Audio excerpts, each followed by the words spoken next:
যদি নির্দিষ্ট ভরের কোনো গ্যাসের P1 চাপে যদি আয়তন V1 ও P2 চাপে আয়তন V2 হয়, তবে আমরা বলতে পারি বয়েলের সূত্রানুযায়ী P1 V1 সমান P2 V2 সমান ধ্রুবক, বা যেটাকে আমরা কে দিয়ে প্রকাশ করি। একটা হচ্ছে এখানে ধ্রুবক হিসাবে কারা কাজ করে, অর্থাৎ বিভিন্ন সময় আমাদের শর্ট প্রশ্নে আসে যে বয়েলের সূত্রের ধ্রুবকগুলো কে কে, তখন আমাদের লিখতে হবে বয়েলের সূত্রের ধ্রুবকগুলি কি কি। বিভিন্ন প্রশ্নে পরীক্ষায় আমাদের প্রশ্ন আসে যে বয়েলের সূত্রের ধ্রুবকগুলো কি কি, তখন আমাদের লিখতে হবে গ্যাসের ভর এবং উষ্ণতা হচ্ছে বয়েলের সূত্রের ধ্রুবক।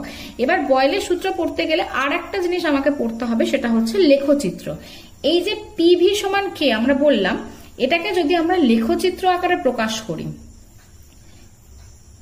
এই বরাবর চাপ পি কে লিখলাম, এই বরাবর আয়তন ভি কে লিখলাম, অর্থাৎ পিভি যদি আমরা লেখচিত্র আঁকি তাহলে আমরা যে লেখচিত্রটা পাবো সেটা হচ্ছে এই রকম। এটাকে বলা হয় সমপরাবৃত্ত।